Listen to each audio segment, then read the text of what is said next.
Hey everybody, what's going on? It's good to see you and it's good to be seen by you. Welcome to the show. I, of course, am the one and only the Dungeon Delver, coming to you live, loud and clear on a Thursday evening. I am your metaphysical doctor for what ails your TTRPG soul. And let me ask you a favor. Go ahead and sign up for my healthcare plan. Click the subscribe button, click the bell icon for notifications. And if you like this video, give it a thumbs up. And if you're watching it in the future, leave a comment down below and tell us hello. So hello, everyone. It is good to see you all. I see you out there. I see you out there. We're going to put your comments right up on screen. John Jacobson, Tolly Micas, Doc Flamingo, Robert Phillips, Captain Finity of the Time Travel Police, Kennick, and Great Old Ones.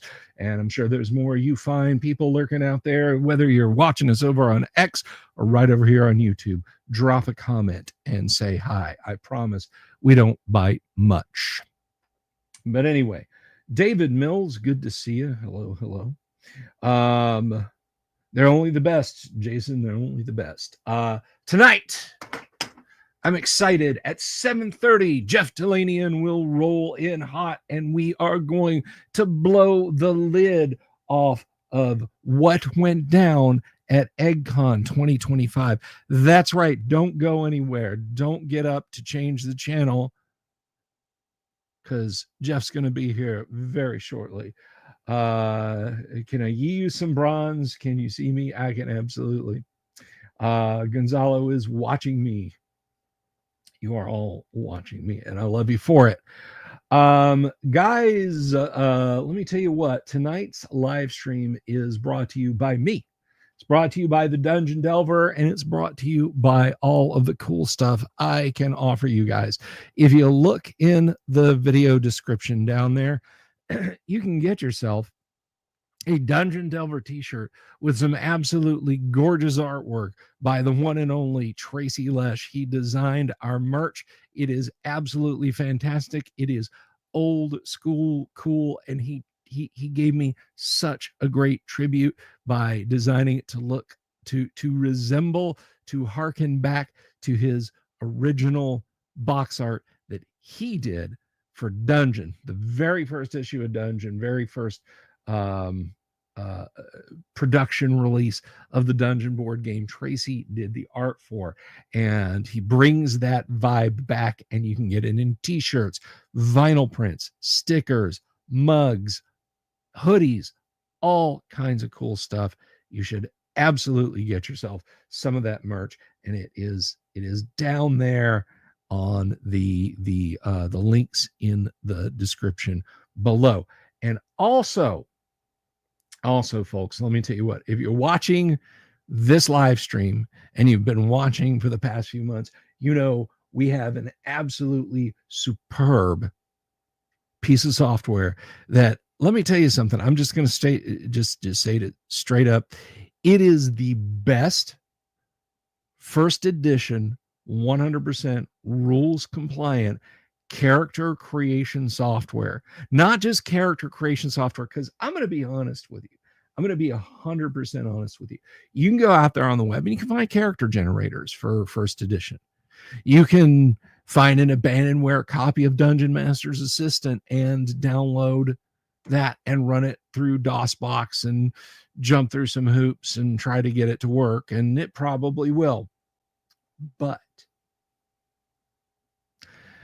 if you want a program that doesn't just generate some stats,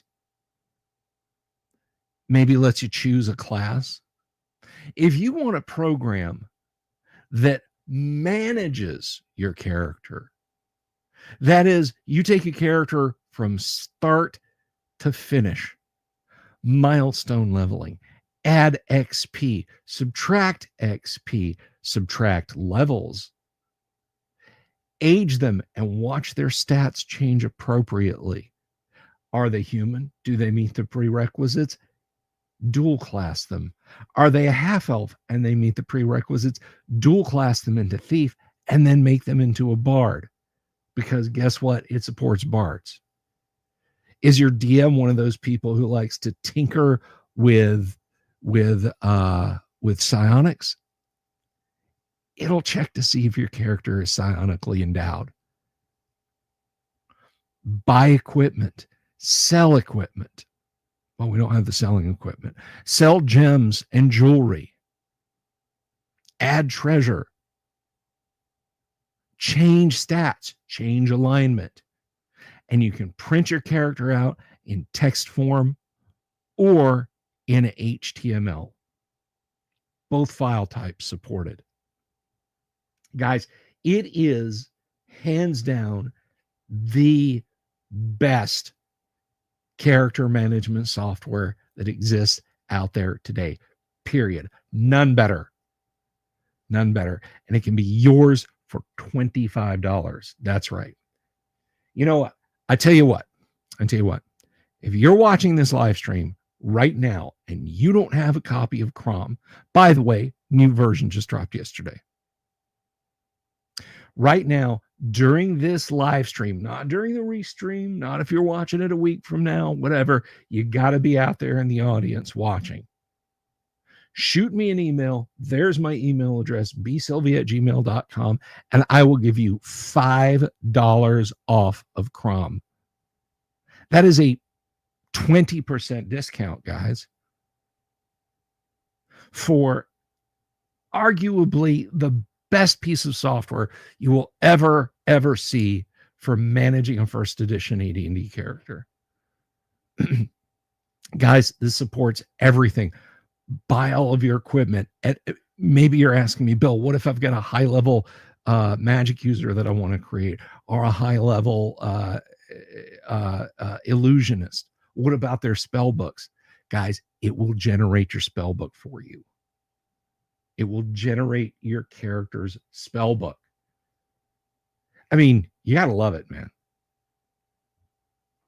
Because that kind of functionality, it's just not out there. Crom does it better than anybody else's. You know what?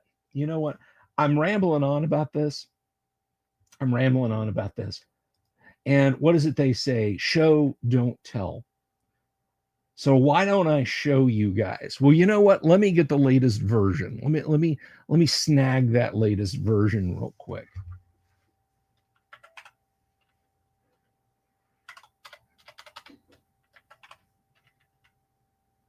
Because a couple of users, and this is one thing I love about the people who buy Crom. Hey, Doc Flamingo, thank you for the super. It is useless to appeal to Crom when your DM's TPK the party, for he is a gloomy program, but he breathes life into new characters and gives them the will to fight, which is all any character generator should be expected to do. Well, Doc, you know what? I really appreciate the super. Thank you so much for that. And I like your philosophy, man. So let me just grab this real quick here, guys. And I will, let me do that. There we go. So we'll get Crom downloaded. I have an older version on here, but I want to show off things that are a little bit cooler. But like I said, there's a good community. Huh? What do you people know from funny? Anyway, there's a good community of folks out there who use Crom. And you know what? I'm a one-man programming team. They've caught some things. All right, they've caught some things that slip through the cracks. But I think you'll find that Crom is absolutely, positively the best software for first edition character creation. And something else I'm going to mention, you might be wondering, like, yeah, that's real nice and everything, Bill, but what about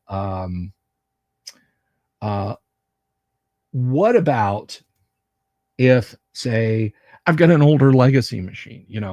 Not all of us are made for money like the Dungeon Delver, and we have multiple 64-bit rigs. Guys, Crom runs on Windows 8, 8.1, 32 and 64-bit, Windows 10, and Windows 11, and it runs through Wine. It runs through Wine, so you can run it on a Linux machine.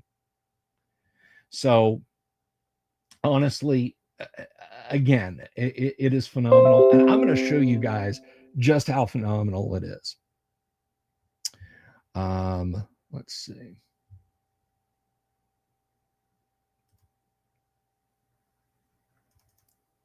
So let's fire up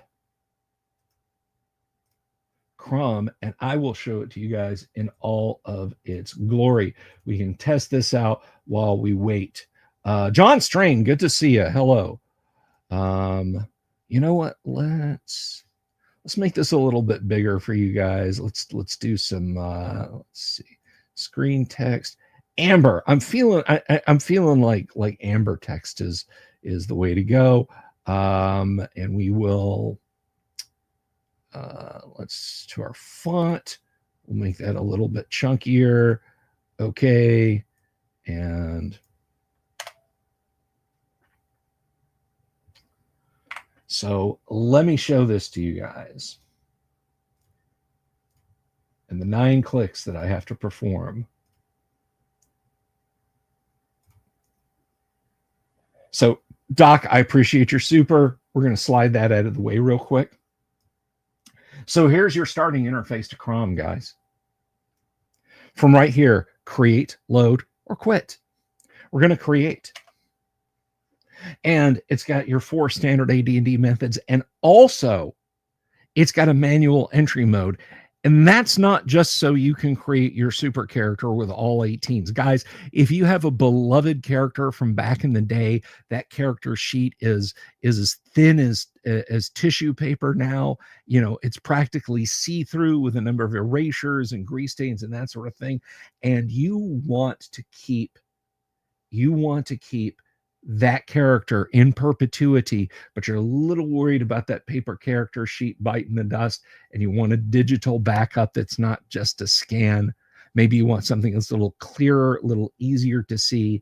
You can use manual entry. We're going to go ahead and just do one real quick and see what we get. Not great stats.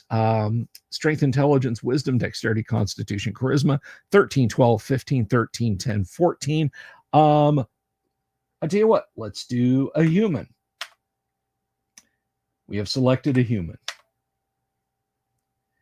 And are we male or female? Well, let's go female. And with a wisdom of 15, I'm thinking a cleric. So we choose cleric. No exceptional strength. Let's make a nice high-level cleric. Let's make her 5th level. Now, from right here, we can pick our weapons proficiencies. Melee, polearms, or sticks. No ranged weapons for clerics and 1E. So let's go with melee. And we have 3 of these. So I think it's kind of given that we have to take a mace. So let's do a footman's mace. And how about a flail, a footman's flail? And we'll back out and we'll do polearms. And we'll pick a lucerne hammer. And now we can buy equipment. Oh, John Strain, sorry. Right there in the chat, my friend, just shoot me an email. Shoot me an email for Crom Excellence. All right, so there we go. So we have our equipment that we can purchase now. Let's go ahead and get some armor. We'll do, let's see, 110. That's pretty good. How about scale mail? And we'll get a large shield. And now we'll come in and we'll buy religious items. We got to get us a holy symbol. And we'll do iron. Done. Miscellaneous equipment. We'll get a small helmet. A backpack. Some wax candles. Flasks of oil. I think that's good. a large pouch, 50 feet of rope,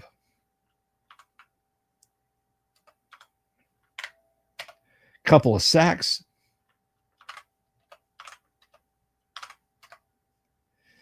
and we got some iron spikes. Oh, we need a tinder box, water skin. Thank you, John. So we've got 28 gold left. I don't think we can get a horse and a saddle. So I think we're just going to go ahead and hang on to that. So let's be done shopping. Yes. Check for psionics. No, because we don't have any chance to get psionics. And lawful good, Sister Mary. We're going to save to text. Yes. We're going to load Sister Mary. And we have a worksheet, guys. She's level 5. With that wisdom, she gets 5 first level spells, 4 second level spells, 1 third level spell. Here's her ability to turn. And look at this. We can level up, add XP, drain a level, change her stats, change her alignment.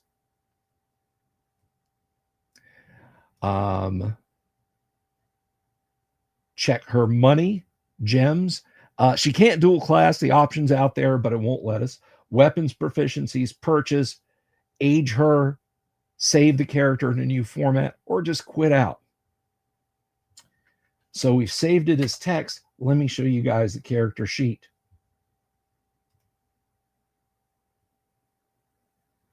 Let's go ahead and close that. Steve K, good to see you. Isn't the footman's mace actually two-handed mace used against cavalry, where the horseman's mace is small? I've never been sure on that. I honestly haven't. Matt Sherman, good to see you. But now let's go over here, because guess what? We have Sister Mary's character sheet.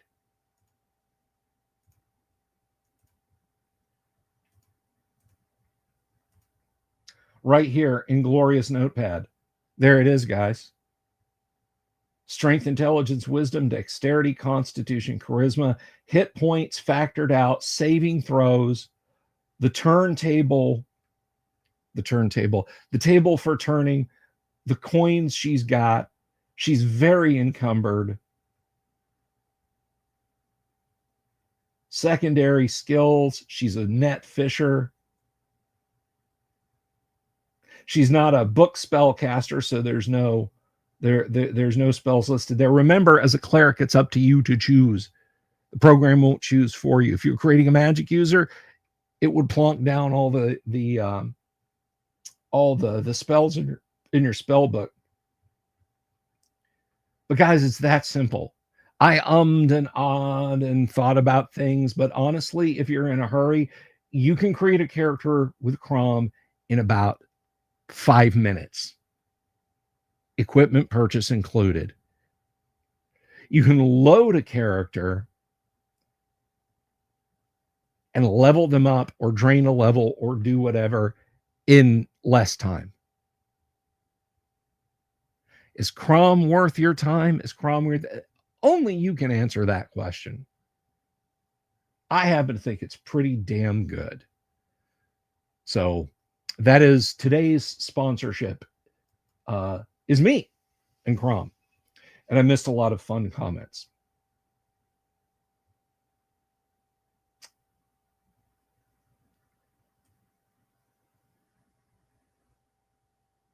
Cromtastic, Crommalicious. Yes, just Crom.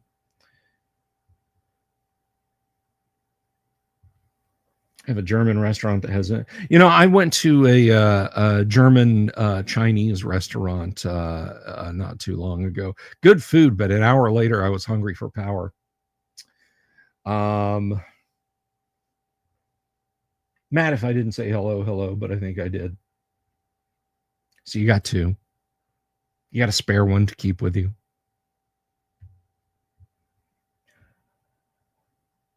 But anyway, so Steve made a barbarian character last night. And that's an important thing that Steve brings up, because I have a lot of people ask me oh, how one-y is this? And it adheres to the first edition AD&D Dungeon Master's Guide and Player's Handbook. And the reason is I would still be coding if I included Unearthed Arcana, and all of its options, and heaven help me, Oriental Adventures, Dragonlance Adventures, stuff that came out for Forgotten Realms, including spells and abilities from the WSG, DSG, and Manual of the Planes. It would be bonkers to try and keep all that. I still look at Crom these days and I'm just like, I can't believe this works, but works it do. So, sorry, getting a message here. So yeah, give Crom a try.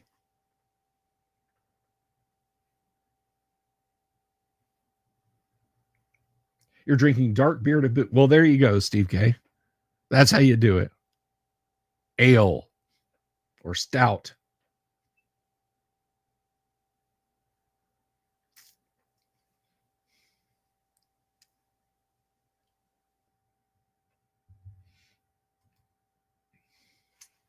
Makes me think everyone in the Middle Ages, it makes me think in the Middle Ages, everyone was U.S. Marine carrying 50 pounds on a 20-mile march. So, yeah. What was it? The airborne units that went into Normandy on D-Day carried 130 pounds of gear. There were like 140-pound guys carrying literally their own body weight in equipment. Their weapon, their ammunition, their sidearm, a few knives, parachute, reserve chute, musette bag, gammon grenade, frag grenades, smoke grenades, white phosphorus grenades, the helmet and all that jazz and mataz. So much stuff they had to carry.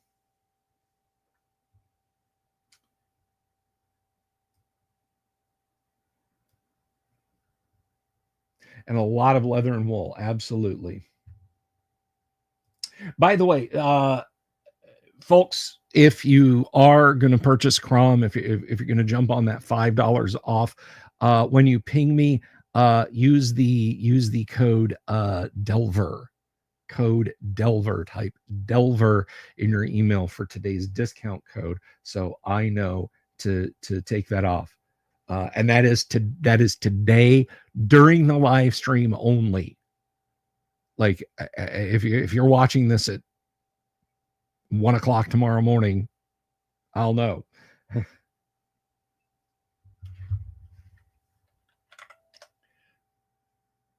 But anyway, hey George, thank you very much. I will shoot you that link as soon as the live stream's over. Thank you, great old ones. I appreciate it.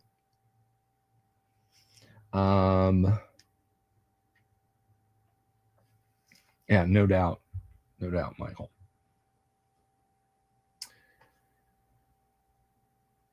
That was a Hyperborea barbecue, by the way. A Hyperborea barbecue. What is that? Just like the whole cow on a spit?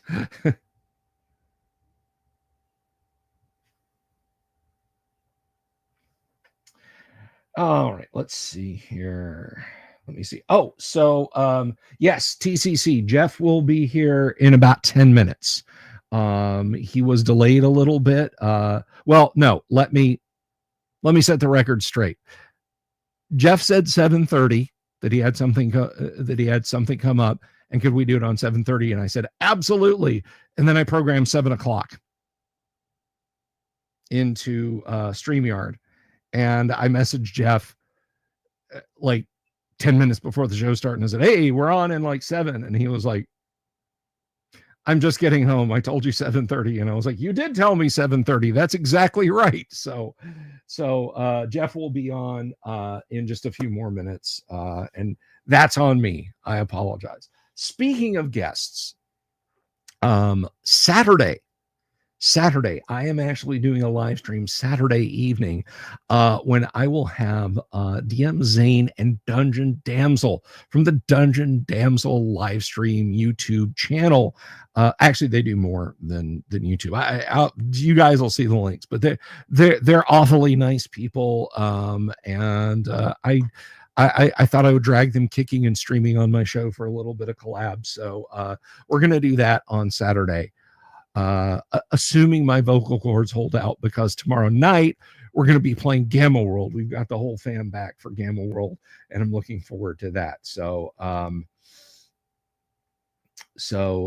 yeah, I'm excited about Gamma World tomorrow night. I'm excited about Zane and Dungeon Damsel being on Saturday night. And then Sunday, I'm not going to say anything to anyone. I'm not going to talk at all on Sunday, so that I have lungs and a voice box functional for Monday. But with all of that said, and speaking of talking and that sort of thing, ladies and gentlemen, it is my esteemed pleasure to welcome a guy back to the channel. He's been on a few times before. Today we're kicking it live. We're just putting our feet up, and we're gonna tell some tales out of school. Everybody, please put your hands together for the creative genius. And I don't use that word lightly, and I'm not being sarcastic. The genius behind the Hyperborea RPG. Everybody welcome my guest and friend, Jeff Talanian. Jeff. Hey, how's it going? How you doing, sir? Excellent. How about yourself? I can't complain, man. I can't. It's, another day in paradise. I'm loving that background. You just like went straight balls to the wall, and we're like, this is my Hyperborea sitting in front of. Right. Do you game with your group down there so that like they know? It's just like right. I don't bring banners when I game with the guys. They would probably ridicule me for that. Right on. So how you been? I guess unwinding since EGGCon, yeah? Yeah, that was a great convention. That was so much fun. It was so nice to be back in Lake Geneva. It reminded me of the good old days when I think you and I first met face to face, although we didn't really know each other too well back then. But back in the LGGC conventions that we had when Gary was still alive. Yes, I think the first time you and I met and spoke to each other, I believe me and the missus were walking down Gary's lawn, and you were walking up Gary's lawn to the dinner party. And I was like, I don't remember who spoke first, but we shook hands and we chit-chatted for a few minutes. But yes, that was, and you're right, it was very much like LGGC. Yeah, it reminded just being in Lake Geneva in the summer, because I've gone to many of the Gary cons over the years, and it's still winter in Lake Geneva, and so much of Lake Geneva, that downtown area, is still closed. So it was nice to be back in that environment. It really took me back to those days when we were working for Gary. Yeah, very much so. I mean, Lake Geneva in the summer is deceptively beautiful. Right. It is deceptively beautiful because you can forget. I mean, so we were there at the end of July. That 11 weeks from when we were there, it was going to be, to my southerner taste, intolerably cold. Right. And like another 4 or 5 weeks after that, it would just be winter hell. Yeah. So it's right at the peak time. Definitely. It was a wonderful little convention spread out over the Cove, and what's the name of the other one? Oh, you'd ask me that. The Knot Cove. The Lake Shores, something like that. or think. I forget. But anyway, the two of them right next to each other, and the con sort of spread between those two locations, and it was really nice. Old school gaming, just great games, great people, a lot of laughs, a lot of fun. Yeah. It was good stuff. It was. And speaking of running into, well, I gotta, when I got there, I want to hear all about your time, but I mean, a lot of our fun at the con were like intermeshed. So I met your lovely wife, absolutely charming woman. Tell her I said hello, please. Just a great lady. But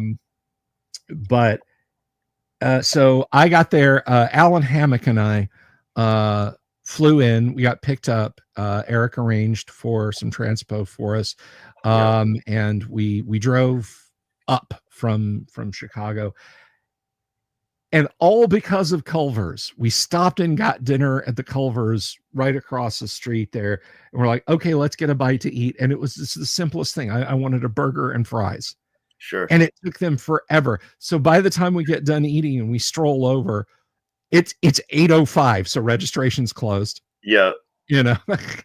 So we missed everyone. We go roll into the hotel suite, just sit down, unwind. And I'm like, Alan, first beer's on me. Let's head down to the hotel bar. We go to the hotel bar, closed.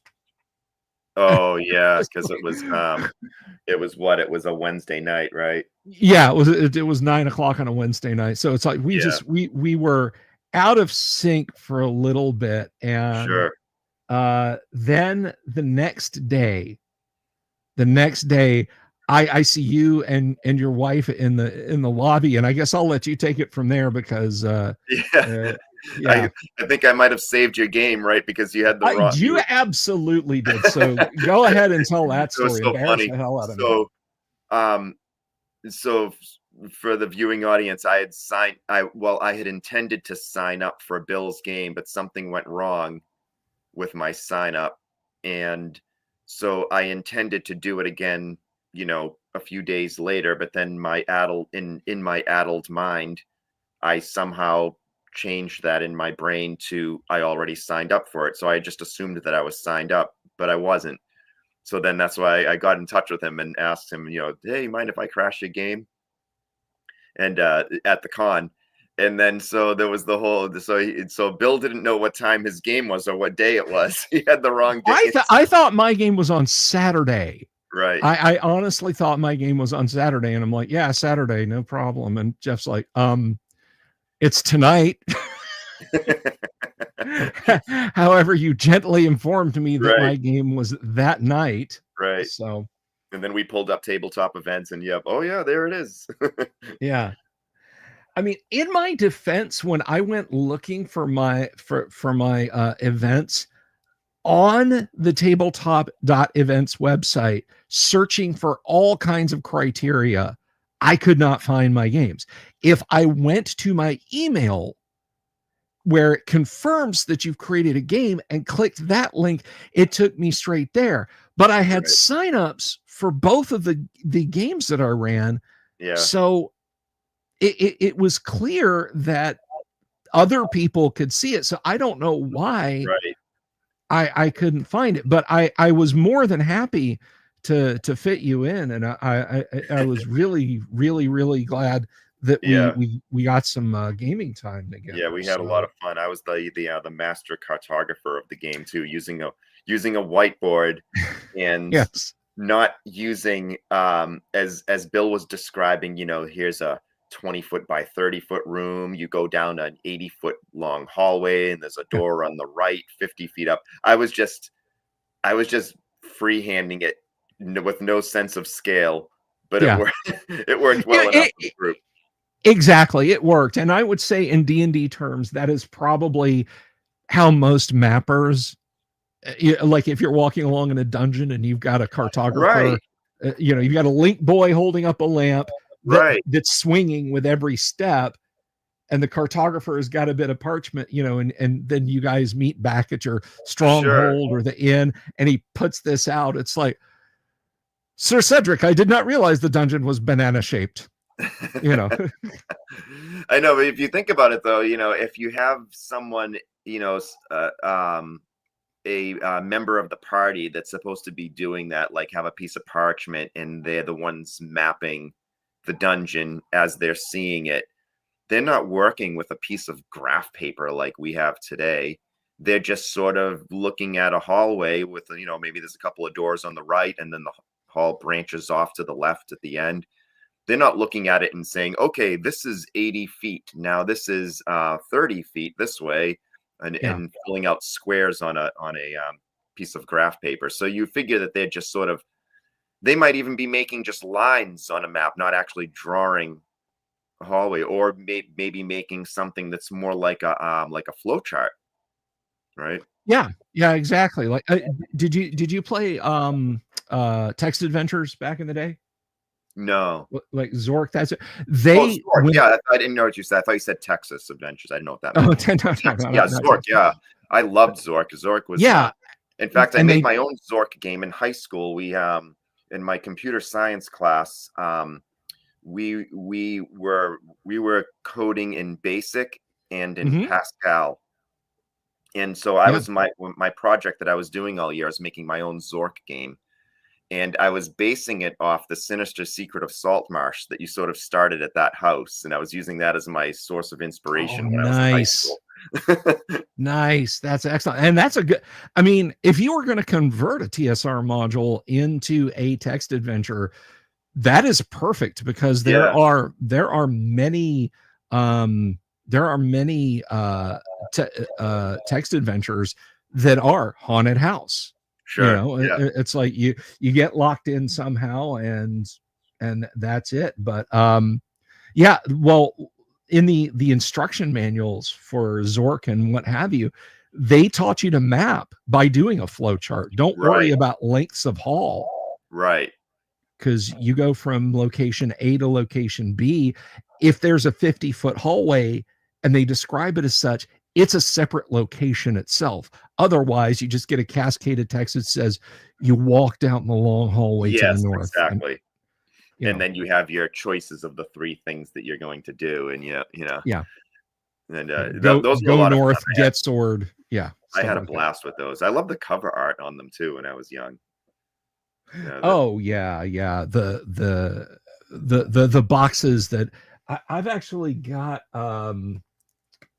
arguably one of the more difficult Infocom games I've got here. I've got the Hitchhiker's Guide. Oh, okay. Yeah. And I mean, they did such a fantastic job putting these boxes together and giving you extras. Like, I've still got all the little greeblies that came in here. I don't have the game disc but anymore, but I've got all the little odds and ends they give you. But what's the 40-second rule? I'm sorry? What's the 40-second rule? 42, man. Life, the universe, and everything. Right. But so your mapping was, under the circumstances, it was perfect. And we had a fun group. It was a great group of players in that game. And that's usually what makes it right, when you have a group that just works well together. It's so funny. I've talked about this before with other friends. You can have a group of strangers sit down to play this game of collaborative imagination together, and the players themselves, although they may be strangers to you, and maybe there's a friend or two in the group, but largely, in a lot of cases, they're strangers. Each of those strangers almost in some ways fits a certain archetype of a type of player, the way they like to play. And, you start playing with them, you start collaborating them, you brainstorm ideas, you do cool stuff. And by the end of a 4-hour session, in many cases, like, these people become your buddies, and you end up connecting with them. There were a couple of the people there that I was in that game with you that I ended up speaking with a few times afterwards, having conversations about gaming. And it's like that connection that's established, I feel like, is just one of the charms of this hobby that we love so much, that that you can make those great connections, because you're not competing against each other to win. You're working together for a common cause, and I think that's just so different still to this day.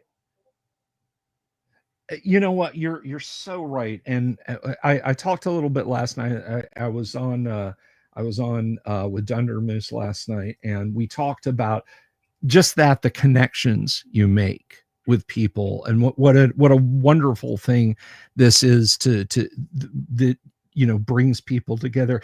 And this is kind of the reason why I like a smaller convention. I mean, now, I've never been to Gen Con. I would say the biggest con I've ever been to is GaryCon. Mhm. Other than enrolling in college, that's a huge con, but that's another Sure. discussion. But no, the biggest the biggest gaming convention I've been to is GaryCon. And to me, that was huge. Yeah. In especially in 2023. Did we even run into each other in 2023? That was a whirlwind. I don't know Yeah, because we sat, I don't know if you recall, but we sat next to each other during the auction and we chatted for a while, I think. Or was that 2022? I honestly don't know. No, because I didn't go to I remember running 2022. into you at when they were doing the auction, and we sat next to each other and we talked for a while. Then that must have been 2023. But Yeah. but the point is, not to wander too far off, is that, you know, I find that the connections you can make, particularly at smaller cons, are great. And you're absolutely right. You know, just the right group of people makes it. And I was exceptionally lucky that I had such an awesome group, yourself included, Thank you. at that game. It really, with one little exception, it really kind of set such a positive tone for the rest of the con. Oh, good. So for me, so we played, and for you guys who are wondering what we played, we played a section of Teeth of the Barkesh Nor, the Lost Crypt section specifically out of That's good. out of the module, and the party, with only 2 casualties, managed to win one of the teeth.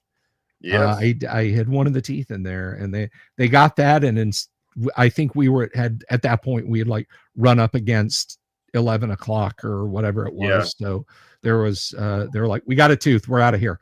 Yeah, I think we got lucky though. Some of the choices that we made for the turns that we made, like we could have very easily ended up in a different spot than that and never made it there. So I think it was also a fortunate, you know how that can go sometimes, and you can get bogged down by the exploration of something that's really not of great consequence, but you're trying to leave no stone unturned. So you keep, so you never actually reach your objective.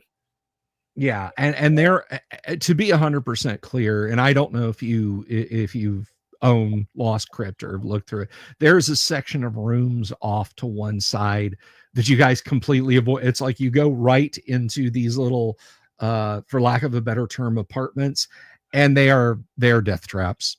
Yeah. They're time wasting, resource wasting. And then there's one that, like, if you lose your only trap detector, whether it's a cleric with detect traps, whether it is a thief searching in the first few steps of that room can be a TPK because of the traps in it. But you guys went left and squared up against the 2 creatures guarding at the end. There was some level drain chicanery, but eventually you managed to win out. And let me ask you this. All right. Do you allow in your games that you're in? I know you run AD&D, and I know you're somewhat a fan of rules as written, but maybe not in all instances. Do you allow any character class to search for a trap, even if they're not a professional at it, like a thief? I go with circumstance and how the trap is described. And let me let me elaborate on that because I have a very good example. The Sure. Tuesday night live stream AD&D game. Hello, Bad Mike. Good to see you.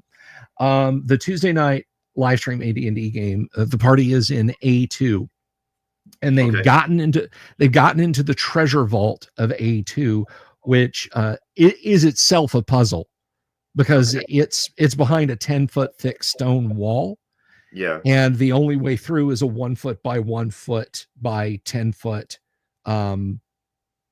tunnel. You have to, Okay. it's only accessible by someone with diminution or pass wall, or Gotcha. or the ogre mage that helps run the stockade can of course become smoke and gaseous and go down there and get it. So Gonzalo's in my Tuesday night game, so he's probably frantically scribbling down notes right now. But there's a treasure chest in there that says, X will happen unless the catch on the front of the chest is flipped. And the player who was back there was the party's cleric. And he had said, he was like, look, there's no way this vault doesn't have another way in and out. I'm going to search for secrets. Now, there's not a secret door in there, but I rolled the D6. It got a 1. And when he got to that chest, I said, hey, you notice there's a little lever on the front of the chest. Uh-huh.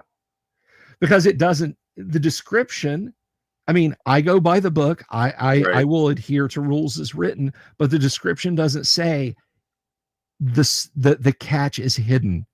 Right. The hidden catch, the secret catch.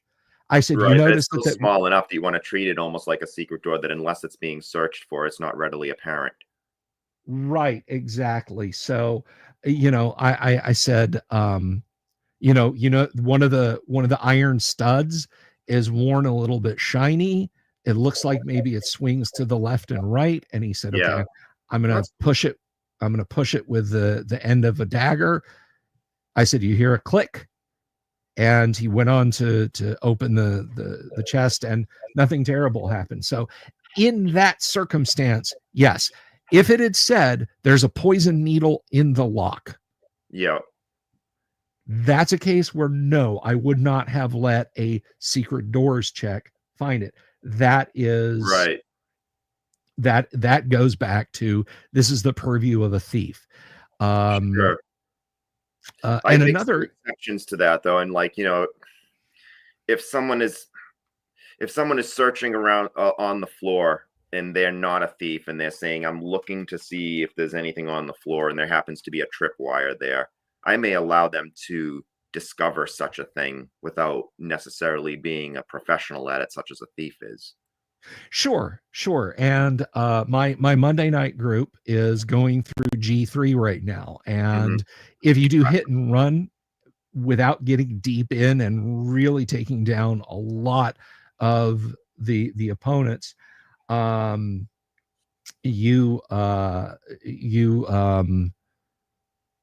will set up this 6-bolt firing ballista and put a tripwire on it. And the rules say that the tripwire will be noticed on a 1 in 6. And it doesn't say only thieves can find this. It says the tripwire will be noticed on a 1 in 6. Those are the wild and woolly days of D&D's development, right, when the G series was first coming out. So I think that even back then, Gary and the boys were, just tossing shit at the wall, basically, before they were really codifying things the way it later became. It's funny too. I can see the allure to it. There's a lot of people who are of the opinion that the G series was his finest work, and I can see the attraction to that, because if you are more of a fan of clear and concise over the way Gary became as a writer, maybe 10 years later, when he became more verbose in his descriptions of things, I can see where the G series would seem more accessible to to a lot of DMs looking to run a game and not have to worry about these larger blocks of text to try to absorb. Mm-hmm. Well, this is what I think about the G series and the D series, because Q is obviously 90% Dave Sutherland, and the other 10% is Gary saying, "Yeah, that's cool, do that." But the G and the D series, and I'm going to shock you and all of my viewers by comparing it to the works of Led Zeppelin. I know that is completely out of left field for me. But the G and the D series are almost like Gary's Led Zeppelin 1 through 4. Even though Gary was no fan of heavy rock. Gary loved his jazz. But the G and the D series are really Gary's Zeppelin 1 through 4. But he produced, I think his stuff got better as time went on. I think, Sojkamp is my personal favorite. Hello, up top. Yeah, Lost Caverns of Sojkamp is without a doubt, I think it's his magnum opus. I do too. And the reason why is because it has so much to offer with the geography of that mountain range, the different factions that are dwelling within there that the characters can interact with, and then you finally get to the adventure site itself, and it's just such a wild ride. And I just think that it's like one of the ultimate expressions of the D&D adventure module. Sure. I mean, it is it's a campaign in a module. It really is. There's, and if you add on WG4 to it, I mean, forget about it. That's months and months of adventuring. It's fantastic. Which one's WG4? Is Forgotten Temple of Tharizdun. Okay, yeah. I forgot my letters there for a minute. No, that's okay. You find it by branching off. Like if you explore around the mountains near Sojkamp, you will find WG4. Yeah, and those two are definitely intimately connected. Yeah. So, but getting back to EGGCon. So we gamed together, and thank God you were there. And I have to tell one more story, and then I want more Talanian EGGCon stories. Sure. So I get up the next morning, and I'm like, cool, I got the tournament game to run today. And it is it's that scene from Stripes when they do all their practicing and then they oversleep and miss graduation. So I'm sitting there and I'm like, okay, I finally looked at the thing and it's something about 12 o'clock. Okay, yeah, 12 o'clock's my tournament game I'm running. Cool. So I stroll down to the snack bar in the hotel, grab a bagel, grab a Pepsi, meander back, and I'm sitting there and it's like 12:45 and I'm snacking, or rather it's 8:45 and I'm snacking away, and I'm like, oh, I should probably see where it is, so at noon I'll know where to go. Your game starts at 9 o'clock. It was 9 to noon. So I grab everything up and I just pound it, because of course it's all the way down. It's all the way down in the promenade. Right, it's at the other end of the hotel, because me and Alan were only like a third of the way up the length of the hotel. So I am booking, man. I was just like, that's hilarious. So what did you get up to? I've run my mouth enough. What did you get up to? I ran a few games after that. So I played in your game. That was the first game that I had, was as a player, and then I ran a few games. It was a lot of fun. I have this one particular adventure now.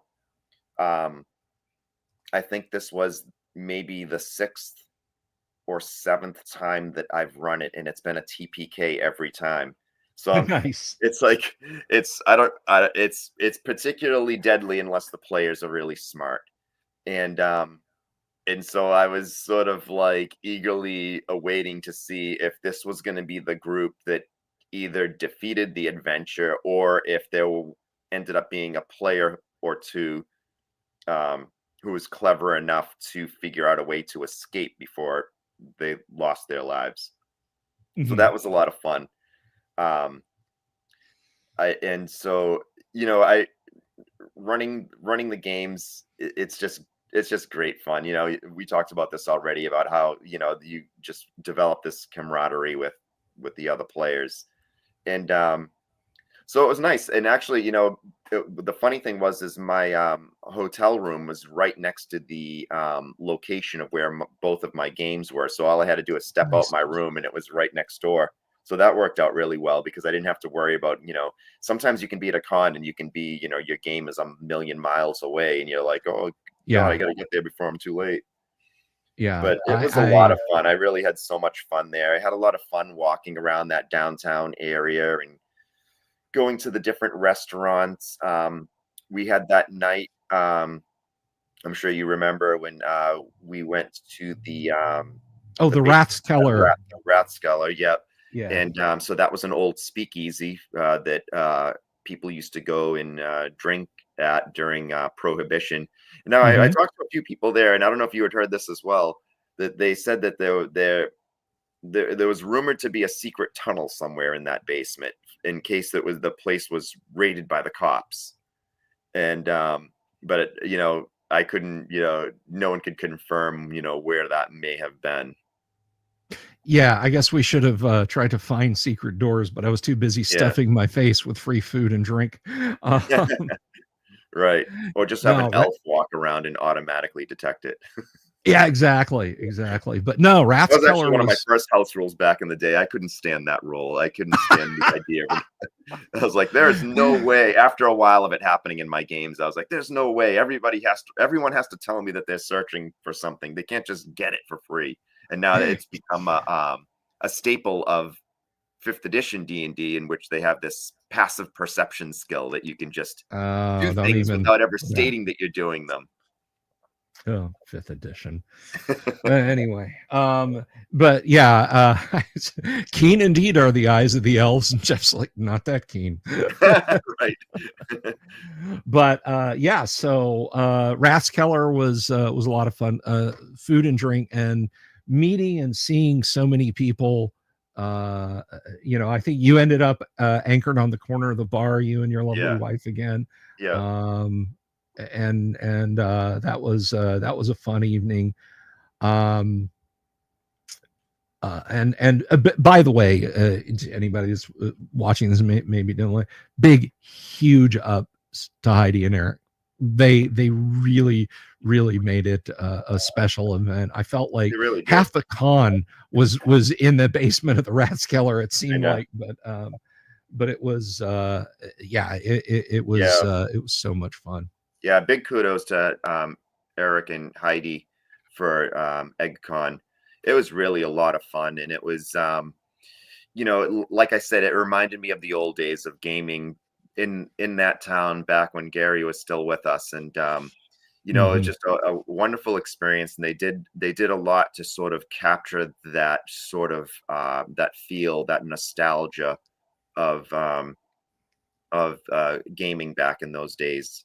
So I thought that was really nice, and I hope that they can continue to do so. I know it's a challenge to do so because you're talking about running a small convention in the middle of a tourist town in the middle of its busiest season. So it's not like some of the other conventions that you go to where the convention is basically the entire hotel or whatnot. You're really mingling with other tourists who are there just to experience Lake Geneva, which is a really beautiful town. Yeah, I mean, Lake Geneva by itself is a gorgeous little place, and and you're absolutely right. I mean, you know,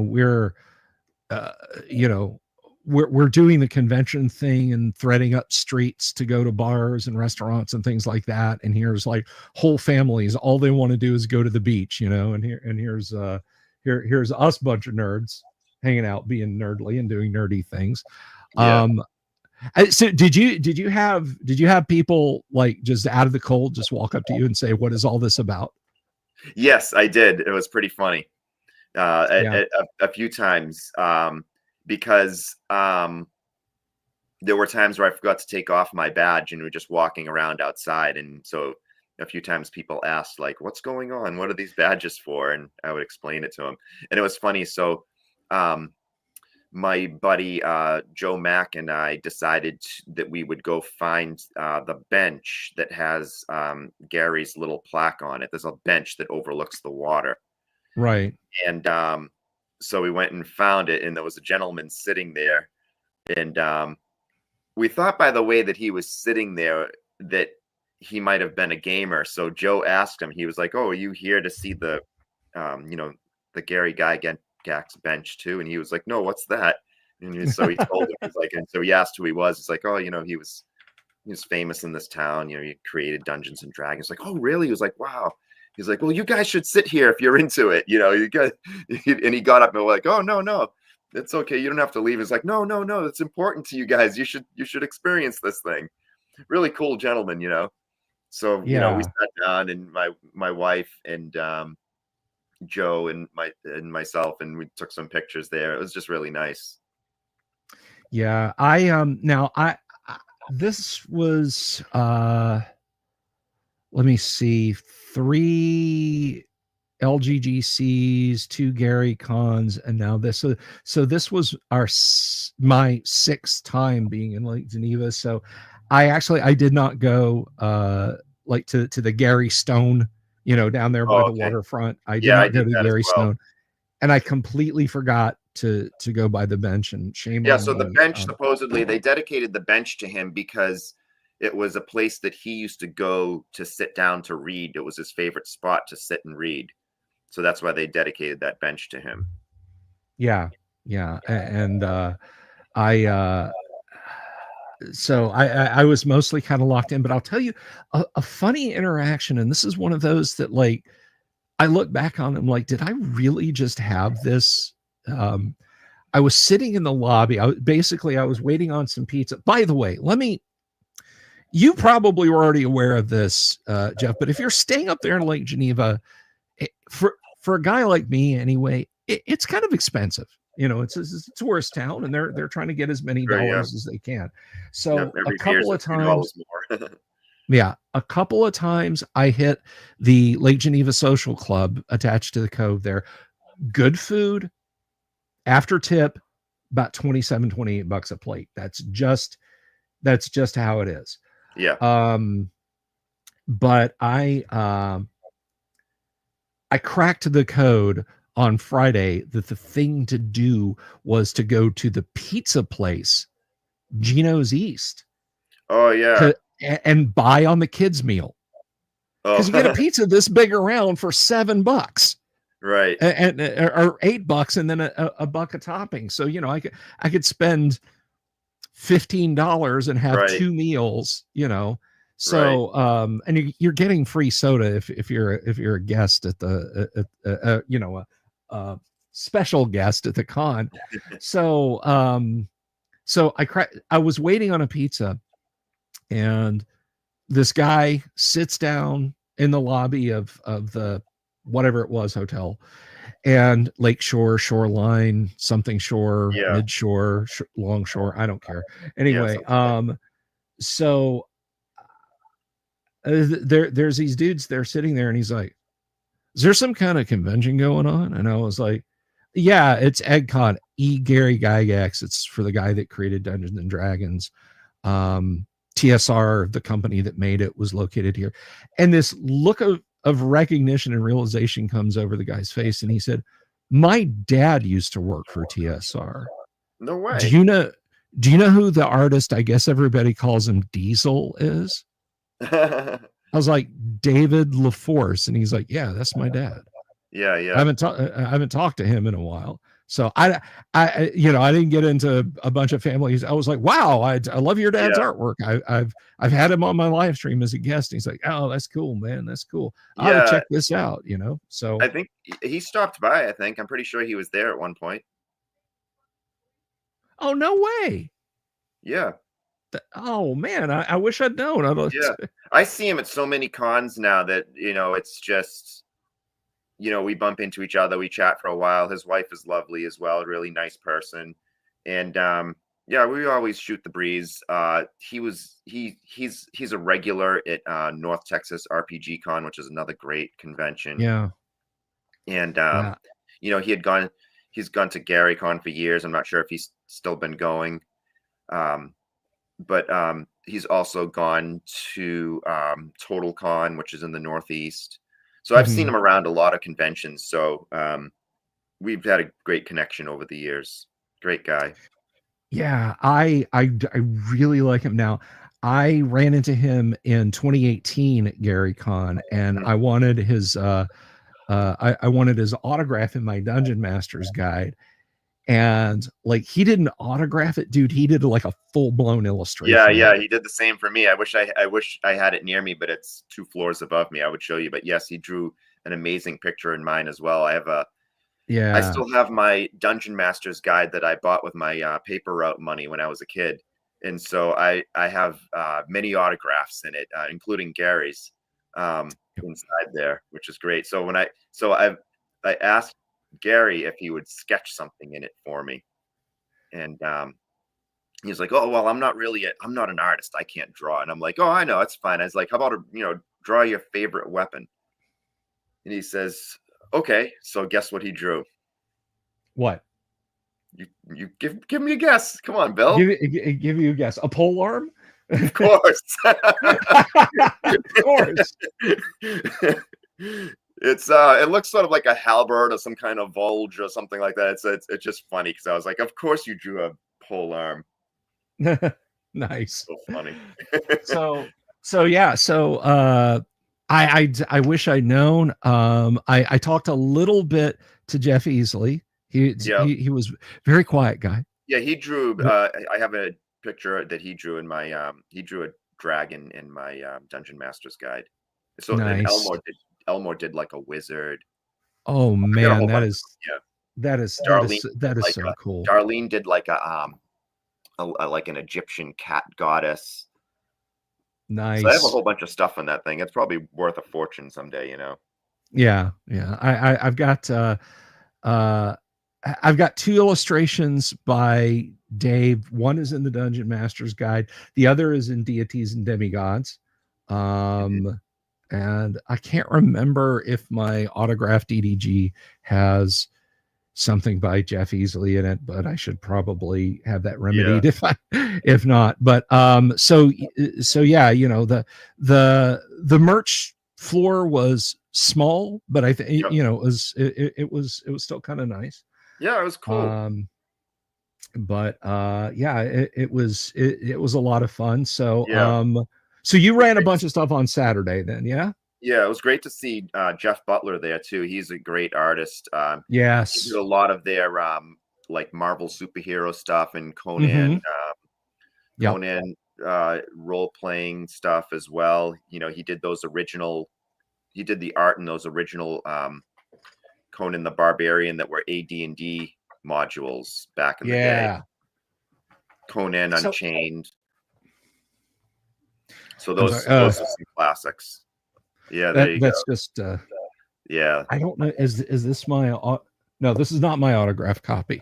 I yeah, I've got one up there. I've got let's see. This one's easy to get. I'm not showing off. I just happen to have it because now I'm curious. With your Yeah, Cthulhu mythos and Elric in there. absolutely. Yeah. But I've got there's the dragon that Dave did in 2023. That's not going to show up. Let me. Very Yeah, nice. not really showing up as well as it might. Cool. And you got a Jim Ward autograph Yeah, in there. that was the last time I saw Jim. Yeah. And I've got Errol's and Darlene's autographs are in this one too. Oh, So very nice. Yeah. So I didn't have that book right away when I was young. There was another kid that had it, and so I would look at his, and so I always thought it was really cool and everything. And then when I finally decided like I wanted my own copy after perusing his off and on for easily 2 years, mhm. I decided that I would go pick up my own copy at the local Walden Books at the mall. Could you Right. imagine the shock on my young face when I opened it up and there was no Cthulhu mythos and no That must have been devastating, dude. You must have felt I wrecked thought and ripped off. I was so legit mad. I couldn't believe. I literally thought that I got ripped off. You know. Yeah, yeah. I just that is terrible. I'm gonna do something here, and I did this last night, and I wanna share something for anyone now. I am absolutely 110% pro IP around here. If you make something, it's yours. However, when we're talking about unobtainium, things that you can no longer get and will never be able to get, for goodness sake, don't let things crumble away. So right there, folks, I just linked to it, is a very lovely, clean scan of deities and demigods on very nice. archive.org. Yeah. No, I can see that my my old friend Bob Hood is in the chat, and so he's asked me if it was him or our friend Andy that had it. I'm pretty sure Andy had it, but it was also our other friend Jimmy that had it, that I used to game with back in the day. So there was a few kids that had that book. But that's my buddy Bob Hood, otherwise known as Bobby Sausage. And he got that nickname when we were young because he used to order a large sausage pizza when we would have these D&D games for himself and wouldn't share a single slice with any of us plebeians. Oh, villain! He would wash it down with a 2-liter bottle of Jolt Cola. Oh my God. But the good old days. Yes. Well, RH Snow, hon, you grab that PDF of that True First Deities and Demigods, and you send it to Lulu or somebody like that, and get yourself a copy. I have it now. I since acquired one. Oh yeah. No, I was that was for RH Snow. She lost custody of hers in a tragic divorce. So you go out there and you get that. But yeah, so you were full up on Saturday, right? Saturday? Yeah. That was the game. I ended up taking on extra, I think, because Bad Mike Battleado showed up and Zach Glazer. So I had to take those ne'er-do-wells into the game and begrudgingly accept their presence. Yeah. The good guys all. I love Zach rocking his vintage computer shirts all weekend. Oh yeah. You're a dork if you're watching this, Zach, and I am too. But I'm just letting you know you are. But yeah, Zach and Bad Mike there. So I actually Friday night. This still steams me. I'm not going to name names. I'm not going to say the circumstance, but like you, because we were in room 138, and guys, if you've never stayed in the Cove, it is non-Euclidean. It absolutely. I think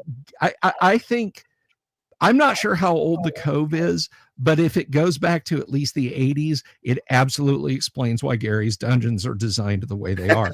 I think maybe it's still building itself. I think so. It's like the back rooms. It's like the back rooms. So to get to our room, we had to take an elevator from the lobby, which is on the second floor of the hotel. Right. We had to take an elevator down to the first floor, walk, and then take a flight of stairs up, a short flight of stairs, but a flight of stairs nonetheless, and then continue on to our room. And the hotel is like 20 feet wide and 3 miles long. It's nuts. It goes like halfway to Delavan. It is bonkers how strange this hotel is. So I was so happy to find out that my Friday night game, which was I love to run this as a convention game or an event game, is to slice out the Shrine of Evil Chaos from Keep on the Borderlands and just run it as his own mini adventure. Sure, that's cool. That's a good idea. It is so badass. It is it's the Temple of Evil Chaos, and it is it is so utterly Gygaxian. If nothing else in that module you could point at and say, yeah, that reads like something Gary would have, that portion is just Gary in high gear, and I love every square of that map. So I was set to run that. I had like 11 people signed up for that game, which thank goodness I had Crumb to easily create characters with. Sorry. Crumb doesn't care. Crumb does not care. So I got I got all my stuff together, and I go over, and lo and behold, the room where I was going to game was right across the hall from my suite, just across the hall and up like 20 paces. Very cool. So if you remember where we played Lost Crypt, it was the next suite down. Yeah. So I go down there, and it's still occupied by the person who was running a game there. And they had a lot of terrain on the table. A lot of terrain on the table. And I was like, no, this is cool. My game starts now, and my players will be showing up. But I have a ton of your terrain that you sell at my house. I know how, so trust me, I will ensure that no one messes with this. And I guess that wasn't good enough for them. And they also didn't want to pack it up. So I had to switch. I had to switch. I just decided that sounds like a logistics mistake anyway, because usually when if you're running multiple games and you're doing it with heavy terrain stuff, usually you end up arranging something with the convention organizer that you retain the same space. Yeah. But it was intimated that I didn't understand how valuable everything on the table was. And it was at that point that I said, you know what? I don't want to be the problem here. So I'll just go somewhere else. So I had to do the same thing. That one of my tables was occupied. And so basically what we did was we logged into tabletop events, and we searched for the other table numbers that were near the one that I was supposed to be at that was occupied with all this stuff. And there was no one there to say it was theirs. No one for us to evict per se. And there was this giant stand with like a porcelain dragon on it. So I didn't want to touch the thing. I'm like, I don't want to be responsible for whose ever stuff this is. So we just searched in tabletop events, and we were able to determine that one of the tables that was right next to it was not going to be occupied for that session. So we ended up just playing there. So I ran into the same thing. So yeah, when I self-evicted, as you say, I went to because the promenade was wide open. I mean, you could grab a table at the promenade. Yeah. So I went to I went to there, and while I did have a couple of people pull out of the game, only like 3 other people could find me from where I went. But I will say, 2 people who were like excellent staff there at EGGCon were like, you know what, we'll sit in, so you don't have to cancel your game. We'll game. So we ended up playing Temple of Evil Chaos, and that was the end of Friday night. Saturday was wide open, and I was just going to go down and shoot some B-roll and maybe try and get like a 5-minute interview with Paul in the Legends of Wargaming room. I go down there Saturday morning after I eat breakfast, and Paul like grabs me and is like, "You're playing chainmail. You're going to be a Viking." So I ended up playing chainmail with a great group of guys. We won. We carried the day. And then we did we did dungeon. Did you see that 3D dungeon board he had going?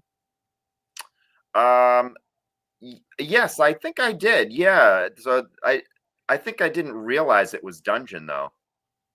Yeah, it's actually got the different height levels. So like if you go down to Yeah. level 6, you did. Oh, that's So pretty cool.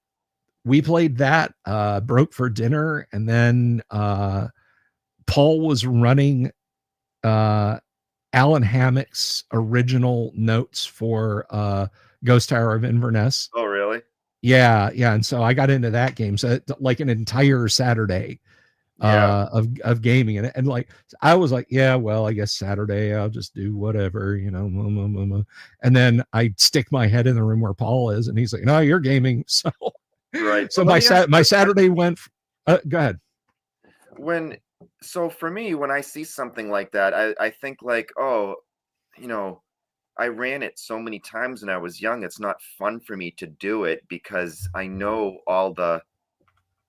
most of the things that are going to happen in it. So I find myself not signing up for events like that because I feel like I was the constant DM in my neighborhood growing up running AD&D modules. So I ran this stuff and then ran it again with a lot of it with other groups in the early 90s, a lot of the AD&D stuff. So it's like when it becomes, I don't know, I guess it's like, do you suspend disbelief and pretend you don't know the things that are going to happen and just kind of play along? So here's the thing. One, yes, you suspend disbelief, and you know there are obvious things that would be obvious whether it's the first time you're playing the module or not, like the fixed sphere of annihilation like Right. hole in S1. No, but I could go grab my teenage daughter and show her the illustration and be like, "Do you think an adventurer should stick their hand in that?" And she'd be like, "No, of course not." You know, Right. there are obvious things like that in a game that you cannot switch your brain off and go, my character wouldn't know what that is, so I'll just walk up and stick my hand. You know, Right. that's not gonna. But on the other hand, I think there's stuff you can, like, to go back to the Tomb of Horrors. You know, there's that message in the tiles that go down the entry hall. Right. That's You one of know the it's there. hand I know it's there. Everybody knows it's there. Just don't look, just literally mentally skip over it, you know. Right. Act like it's nothing to your character. But it's kind of Or tough to what else you can do is you can say, I'm gonna make a roll to see what my character would do in this situation instead of metagaming it per se. Yeah, that's a completely valid thing. Now, with specific to Ghost Tower of Inverness, here's the thing. This was Alan's original notes, not what got edited down I see. into the published by TSR. So Okay. other than the 4 interlocking keys, we were in engine country. There was no like, oh, yeah, I'm not going to metagame this, but I know exactly what the solution to this is. It was just complete. It was And foreign. I'll tell you, yeah, I'll tell you a funny story, because we got to a point where we were just stumped. I jokingly say to Paul, yeah, I've got a lifeline. I'm rooming with Alan. I'll just give him a call and have him walk us through this. And you know, everybody had a good laugh. And Paul, deadpan, just completely grave serious, looks at me and says, "Do it. Call him." I was like, okay. And he's like, "No, call him." So Alan even remember what he wrote? Well, Alan was at dinner and he couldn't quite make it out, but he said, well, you know, I'm not 100% sure. I said, you know, it's the thing, and I don't want to spoil it. You guys will just have to get into the game sometimes. Mm-hmm. And he was like, I'll text you because I can't quite hear you. And he texted me something that was kind of moderately helpful. Okay. And we're sitting there and we're playing for like another 30 or 45 minutes. And I hear Alan with his dry, faux serious, humorous voice. Like he must have just strolled right up behind me and says, "How dare you?" And we He's such we a had a great laugh. guy. I love him. Yeah, he hung out for a few minutes and Yeah. chit chatted We with us, had but it dinner with was him one night. We had a bunch of yeah, us went out. Just a great guy. And then another time we sat with him and had some drinks at the bar at the Cove, I think. Just a great guy. So down to earth, just funny. Just a great person to hang out with, you know. And that's really the other thing about these cons. And I think maybe we might have glazed over this a little bit, but besides the games themselves and all the cool merch and the you know, just having so much fun playing in games and running games, the other huge component to it all is the hang. You yeah, you know, whether you're sitting at a bar, shooting the breeze, or you know, going out to a dinner or whatever, it's, you know, I think that's, for me, that's half the allure of a gaming convention, is hanging out with old friends. Sometimes it's people that you played in with some games a few years ago and you've developed friendships with them, yeah, you know. yeah, And other times it's, you know, well, for me, it's sometimes it's, you know, people that I've become friends with through publishing and stuff like that, that, you know, that you develop these lifelong friendships. So in addition to just the fun of gaming itself, it's, you know, it's also, you know, it's a social event that's kind of cool, especially if you're like me and you know, you work in a garage every day and you don't really see a lot of people. yeah, yeah. I agree with you. It's the hangout. I was always chummy online, you know, like you can post with people online and that sort of thing. And do you really know that person though? You know? But I was chummy with Paul, and one day it was the last LGGC, and he had stopped me in the hall and asked, he was like, hey, what's going on with Teeth of the Barkesh Noor? And I gave him, I said 2 words, a name, to him, and his complete demeanor changed, and he put his hand on my shoulder and said, we're going to go to breakfast tomorrow. What time are you? And I said, I'm not leaving until like Tuesday morning or something. He's like, good. Let's have breakfast tomorrow down at the restaurant. And Paul's going to sit over brunch and we're going to talk for 20 or 30 minutes and he's going to tell me some stuff. Turned into like 3 hours of revelatory banter and chatting with Paul. And that like fused that friendship with Paul right there. That was like the ascending moment when I was like, I've got a friend in this guy, you know? And it was an eye opener about a lot of things. But the point is not that event. The point is that you're 100% right, that, you know, you meet people. And I mean, you and I were folks on a mailing list, on a similar mailing list. We bumped into each other at LGGC, and it's been over the years. You've launched an incredible project with Hyperborea. I mean, you know, I got so many people when I talk about classic modules. Sometimes I'll be on the show, you know, just doing my thing, and in the comments it'll pop up, yeah, I'm playing Lost Caverns, but I'm doing it with Hyperborea, you know, or yeah, I'm running Keep on the Borderlands with Hyperborea. So it's so much good you have done for this hobby, and I'm so honored and so happy that you and I got to know each other. And, that is why I'm so sorry we didn't get to do lunch on Sunday before we split out. I'm sorry about that. Oh, no worries.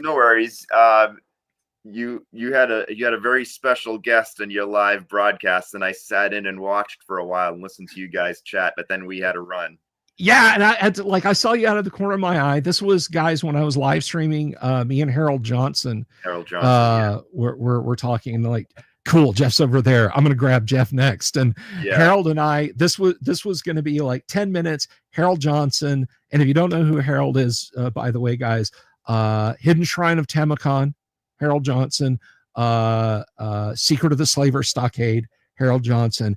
If you own a D&D product from the night, or a TSR product from the 1980s. Open it up. Harold's name is probably Yeah, in it. his name's probably in there because he was either doing some creative work in a book that may have someone else's name in the cover, or he was doing some editing or content related stuff. He had his DNA in a lot of those books, so he's definitely a great guy, you know, a great creative mind from back then. And from what I hear, he's still running great games, you know, now. Yeah. He was just wrapping up a game before we started Lost Crypt, and he was like in full costume, and I was just catching the end of it. But no, it was just so fun. Yeah. And I was like, I'm gonna grab Jeff. And like a 10-minute interview with Harold turned into almost an hour. And I don't complain about that, but I missed you there. And then that's why we're here now, right? Yeah, that's why we're here now, for the wrap up. But and then I shot footage which I need to upload to YouTube. If you guys want to see it, let me know in the chats. I've got footage of Heidi's joust where she defended her title. Oh, nice. Yeah, because I ran into her before she was I think she was heading off to go do that. So I was wondering how that went. Yeah. But so I have the footage of that. And then now this title? She did, she won. Okay. She carried the day. But I did not catch the man's name. Jeff, this was the most fascinating damn thing. I was waiting to sit down with Paul because all the times I've had Paul on the show, all the times I've talked about Paul, he and I have never been in the room together on a stream. And I finally got to do that that morning. But while I was interviewing Harold and while I was interviewing Heidi and Eric, there was a gentleman there. Now you remember, and I remember, and I'm sure a lot of the old school folks out there in the audience remember getting a box set, and there was that Your Gateway to Adventure pamphlet in there. Yep. 8 or 10 pages long, t-shirts, hats, frisbees, beach towels, modules, box sets, that sort of thing. All of that stuff, glorious pictures. There was a gentleman who got there Sunday morning. What I could glean was somebody told him about it, and he was just able to get there that Sunday morning. And I don't remember his name. I want to talk to Paul and find out. I think I might like to have him on the show. He did all of their ad copy photographs for promo stuff. He set up all of those. And really? He had all of his negatives, all of his layouts, everything. Because for those of you who don't know, Paul helps TSR employees turn a profit on stuff that they maybe had sitting gathering dust for 40 or 50 years. Yeah. You know, I mean, maybe D&D is not your jam anymore. Maybe just, you know, you were the layout guy for Top Secret, and consequently you've got like 30 copies of different print variations sitting in your garage, and you're like, the hell am I ever going to do with this? Right. What Paul likes to do is auction that stuff for them and get that stuff into the hands of collectors, of people who collect the minutia and so on. And so this guy showed up, and Paul talked to him at length. And it was so cool to see. Here's yet another piece of TSR history has just strolled in, and he had like a 2 foot by 2 foot, 6 inch high cardboard box full of photos and negatives and transfers and everything else. Really? That he had done when he was at TSR for things like TSR catalogs, product placement ads, and that sort of thing. And I didn't speak to him. I would like to, if he'd like to, which means I'll have to talk to Paul and see if he can put us in touch. You know, Go ahead. Speaking of that, it just jogs my memory. So one of the things that I never had all of back in the day was because I was always an AD&D guy, so a lot of the basic stuff escaped me. Hmm. I just wasn't into that, but I loved the maps, but I never had all of them. So in recent years, I started to sort of fill in some of those ones that I was missing. Uh-huh. Looking at some of them recently, I wanted to show you this if I can find it. All right. Kind of a strange thing.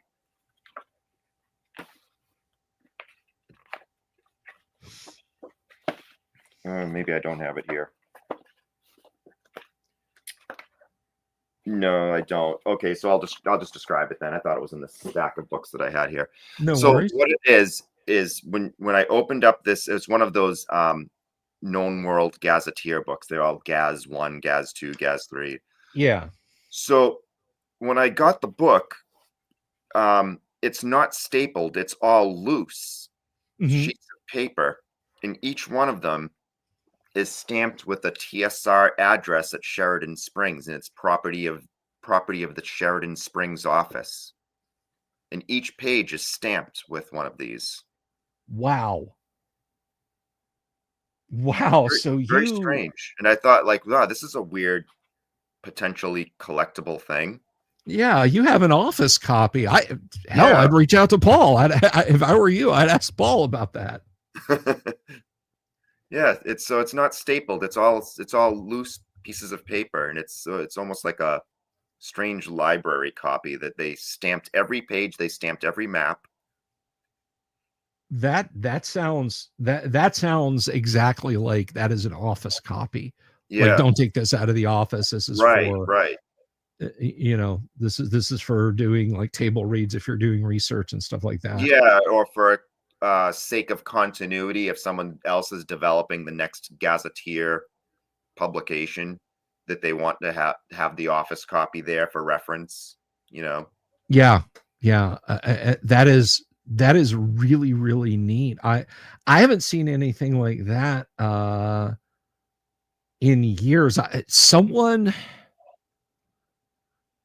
had a parent, relative who worked at Random House, and they were selling the print sheets, uncut print sheets of various AD&D books. And if you guys out there in the audience, if you don't know how printing used to work, is it didn't come out on like two facing pieces of paper. A print sheet would be 4 or even as many as 8 pages front and back.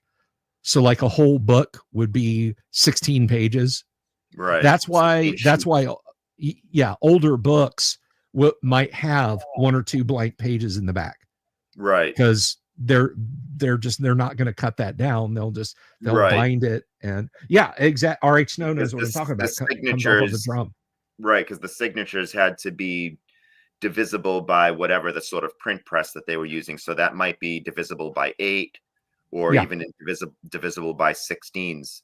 So what would end up happening is you would end up have by the way it was printed, you would have to have a couple of blank pages. Or I think in a lot of instances, what they would do is when they would be left with those blank pages at the end, that they would use some ad copy in some of those and just advertise some other stuff. Yeah. Yeah. I mean, most of the early AD&D books, and they kept the plates this way. They kept the negatives this way. Have that data sheet of stuff you can buy from TSR. Right.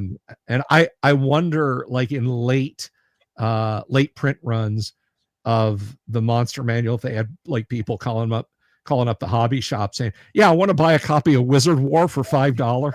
It's like, yeah, we don't have that in stock anymore. Sorry.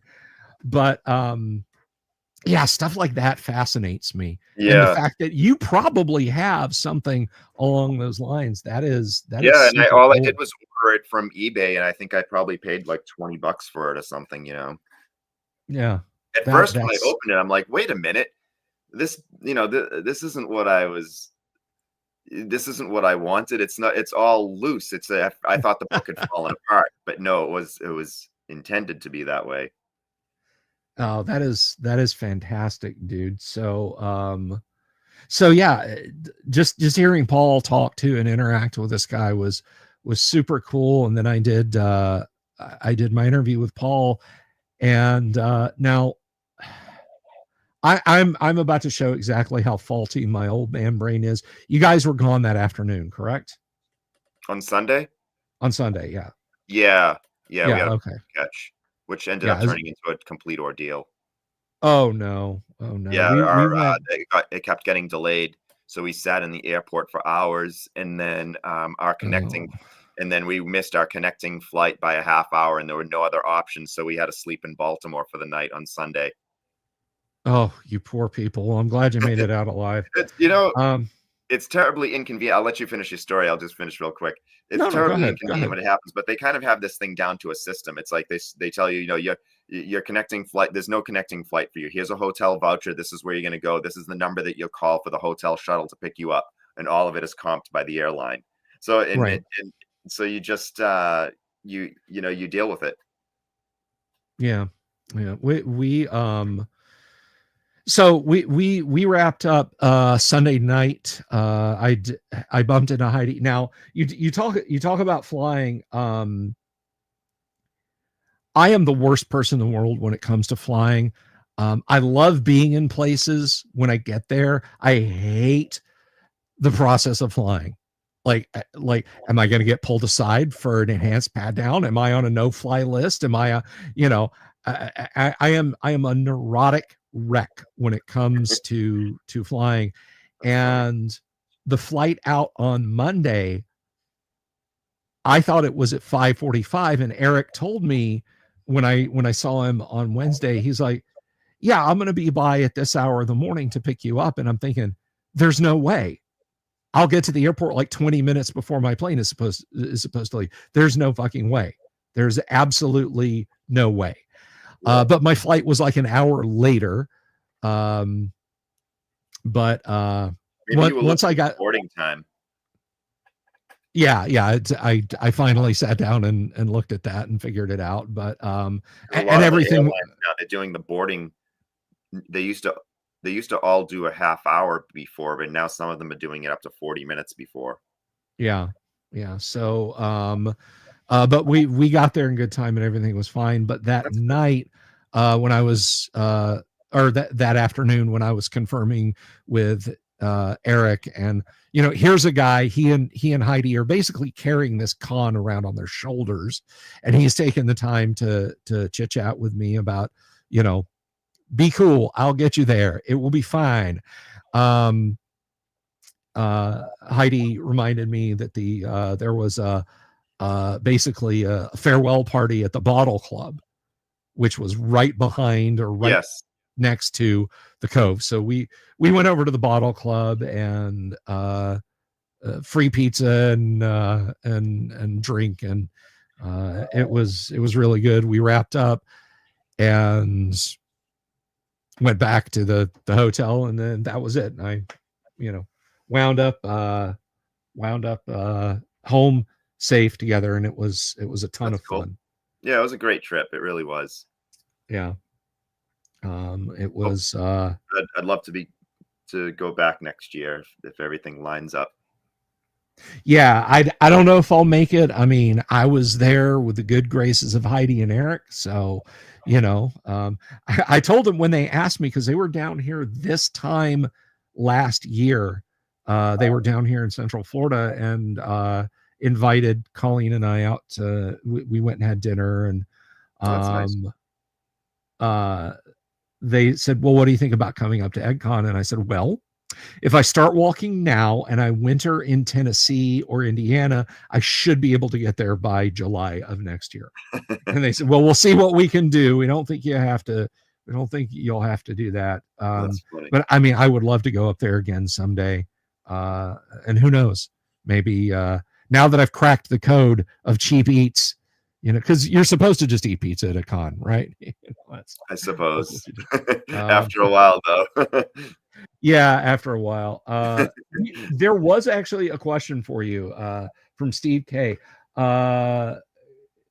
Dunwich and Charnel Crypt of the Sightless Serpents. Any chance of another print run on those? Yeah, we're gonna definitely reprint both of those. Those are two modules that are out of print at this time, and so both of them are in plans for a new printing. And we're pretty close to selling out of our Ghost Ship of the Desert Dunes module, so that one would probably need to be done as well. Excellent. Excellent. So I guess that dovetails nicely. How are things going with and what is going on in Hyperborea land? So right now, I'm working on a large city project. Okay. So it's called the city-state of Cromarium, which is the largest city in the realm of Hyperborea. It's sort Right of a on. melting pot of all the races of old Earth and mythological races that have found their way into Hyperborea, and so it's just it's ruled by an oligarchy, and the primary religion there is Sathagwa, and so but there are many other religions represented there, since there's so many cultures represented in the city, and it's somewhat of a corrupt, chaotic city. Law isn't dispensed with any type of consistency. It has guilds, it has factions, it has a few different harbors. There is the old city, which is basically reputed to be haunted, and was once the dwelling place of the original Hyperborean race that lived there. That is now a race that's close to extinction. It's it's this great big city project that I've been working on. I've actually been working on it from time to time for like almost 10 years now, but now it's become like my focus instead of just making an occasional note in a Word doc. Become the thing that I'm doing. So it's Excellent. fleshing it all out. To answer that question, if it's going to be a book or a box set, I haven't made my final decision yet. And the thing that's going to really decide that eventually is going to be how many maps are in this thing, and will it be better served to have multiple pieces in it as opposed to one big book. So what would the pieces be in something like that? It would be like it could be like one booklet that is that details the city itself. There can be another booklet that has what I'm sort of envisioning is a series of short adventures that are in another booklet potentially, and not just a series of short adventures, but then a series followed by a series of adventure seeds that may just be a paragraph long to sort of stimulate the creativity of the referee running the game and just give you an idea of something that could be going on in the city. So it's just and then there would be maps, the maps of the city itself, maybe maps of key locations in the city, and all kinds of stuff like that. So it's going to be it's I'm really looking at it right now as probably one of the biggest projects I've done since the game itself. I've done a bunch of modules for the game, and I've done a lot of content editing for all the other modules that other writers have done for the game. But this is larger than all of those. It's probably the biggest project that I've worked on in a long time. So balancing that and balancing, the balancing act of being a small press publisher that's a family run business is so it's been a bit challenging. I have to allocate times where, okay, I'm going to do this for 2 hours and nothing else. So it's kind of funny. I actually bought for myself, it was a few $100. It's like an old school word processor. That's like, just a keyboard and a small like monochrome screen, no internet, no nothing. I go to a coffee shop and I work on that thing and there's no emails popping up, messages. Dude, that is so vital. I wrote so much of the stuff I did for Gary on a, even at the time, decrepit like 500 megahertz AMD laptop that Yeah. it ran Windows 2000 and Office 2000, which means I could make it produce Word documents, but I did not plug it into the home network. I sat out in the dining room, so I couldn't say, I've written 30 words. I think I deserve a break. And then, fire up my web browser and lose 2 hours. Right. Right. I stayed focused. What you're talking about, whether it's an old, I mean, hell, a portable typewriter, just don't be where the distractions are. You are Yeah. definitely 100% right. I mean, it basically saves it as a .txt file on a little on a SD disk that I can then bring to my computer and then formally put it onto Word at some point. But right now I'm doing the bulk of the work on this city project on this word processor so that I have zero distractions. That is fantastic. I once started writing something, and it was not for anyone. It was just for me. I actually did it in an, I'm going to have to join the same club that Zach's a part of, in an Apple Lisa emulator. I figured out how to use the Apple Works in Apple Lisa, and I started working something, and then the damn thing crashed and just like took everything with it. Yeah, Like I had kept going back. So there's some solutions that can be a little too primitive. Don't get wrapped up in an unstable piece of software, kids. That's gotta warn you about that. Right. That's why I'm glad that this one you're saving it onto a little disk. Yeah. So that way, if this thing died for some reason, I would have the SD disk that has the text file. Right on. So Steve was asking, you don't have let me see. John Strain was asking, you don't have a YouTube channel, do you? Or do you? No, I don't. It's just, it would be fun to do. And I feel like I have a lot of ideas that I could do with something like that, even if I was just doing something where I talked about Hyperborea content and just talk to people that have questions and stuff about the game and their ideas of what they're doing with it and stuff. I think all of that is great, but it's just a time budget thing where anything new that I would take on like that means that I'm doing less of something else that I should be doing. So ultimately, the thing that I try to focus on is, my customer satisfaction, fulfillment of orders, that because I do direct sales to customers and I do direct sales to hobby shops around the world. And so order fulfillment is a big part of my daily job with this small publishing company. And then the creative process after that, whether I'm content editing someone else's writings for Hyperborea or working on my own content, like I'm working on the city project, those are the things that I have to prioritize. So I feel like doing something like a YouTube channel or something like that, well, it would be fun. I just don't know that I have the time to do it. Yeah, and I got to tell you, and this goes out to anybody else. Look, I don't I love the creative sphere here on YouTube when it comes to people that talk about particularly old school TTRPGs. I feel it's almost that convention sense of camaraderie with people here. But dude, you're absolutely right. This has sucked up so much time.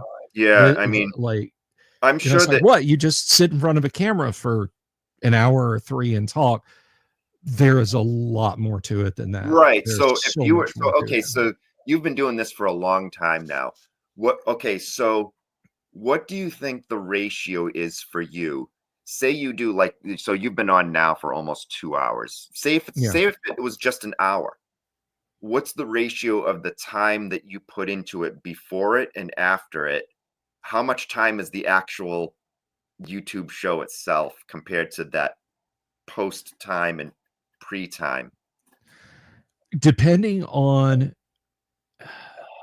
and I don't mean this in a negative way, wrangling the people that I'm going to be on with, scheduling, just going back and forth over direct messages or emails, and then working on other things, because it's not like, well, okay, I had Jeff on this week. Who am I going to have on next week? I've got racked and stacked. Yeah.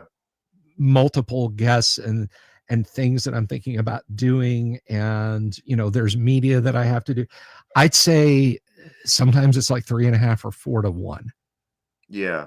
And that's just like, you are out there, you're talking about doing stuff that I could never do, Jeff. You're writing a boxed set. I mean, you've created a world, you've created an RPG, you've created multiple modules for it, and now you're talking about a box set city campaign setting and stuff like that. I'd have to have 72 hours a day, if I even had the moxie to pull that off, and still keep doing this. Right. And have to eke out 8 hours a day for therapy to not go completely bonkers from trying to do all that stuff. Right. So it is, it's like when I went to the con, I told Colleen, I was like, I'm going to have fun, but this is also going to be working for me, and I took my phone and my little mini laptop and set up places and did streams, and I walked around and I shot video, and it wasn't, it wasn't like, well, here's Bill with his camera harness on every second I see him. Right. But at the same time, if I felt like I should film this, I should take photos of this, I should post this up, there's that factor added into whatever I do. Yeah. And so it's like, when I take a week off, which I'll do a couple of times a year, like particularly after the guac, after the guac, I'm like, I'll see you guys in a week.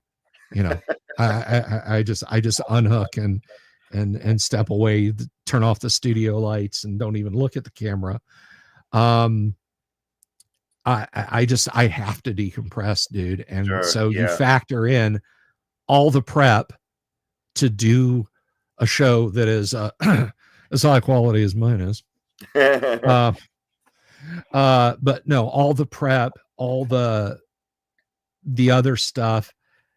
And then there's winding down. It's like, okay, when I'm done with this, what do I want to do? Sit and stare at the wall for 2 hours, Yeah, yeah.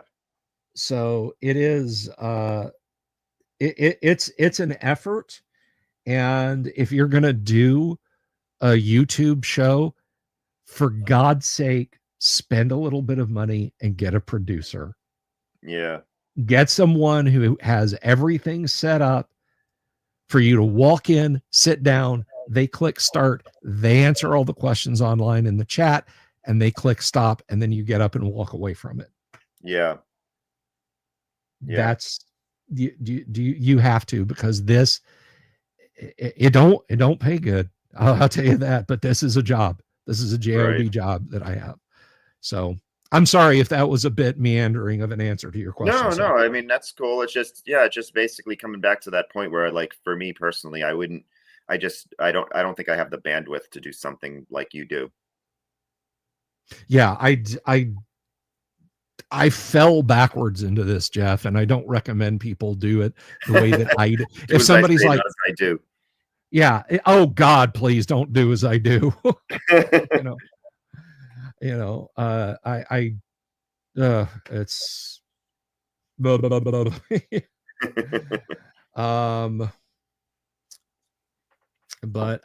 anyhow, so yeah, you guys asking Jeff if he's going to do a YouTube channel. If he's smart, he won't. and Jeff's a pretty smart guy, I can attest. So, I'm just checking to see if I missed any questions here. Sure.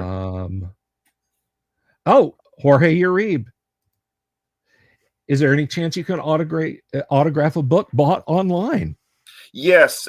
So when you place an order, there's a comments field where you can enter extra information, and so you can put a request in there, and I'd always be happy to do that.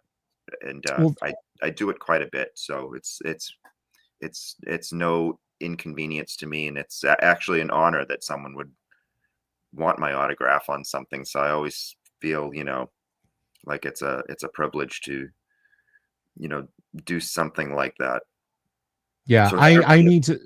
So tell me this, Jeff, and this is not just like a boilerplate question. This is actually Bill to Jeff asking this, and other people will benefit from it.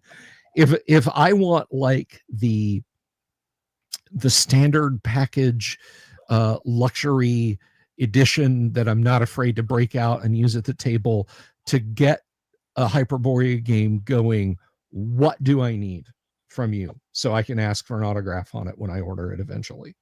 So I would just be the basic set, which would be the player's manual, the referee's manual, and probably an atlas of the realm of Hyperborea. So those three components there you could get going. Now, so for anyone that's just playing the game, really the only book that you would need is a player's manual. Okay. If you are running a game, so the player's manual is comprised of all the character classes. You have your 4 core character classes of fighter, magician, cleric, and thief. And then we have 22 different subclasses that branch off those. Mm-hmm. Each of the classes is sort of forms an archetype, where it's not like like in some of the more modern games that you're sort of a la carte building your character. They each gain certain abilities at certain levels, and they each are a unique part of the setting. Mm-hmm. So you have all the classes in the player's manual, and then you have all the equipment and weapons. You have all the spells for the spell casting classes, and then you have the rules of the game, rules for exploration, dungeon delving, combat, everything like that. That's all in the player's manual. The referee's manual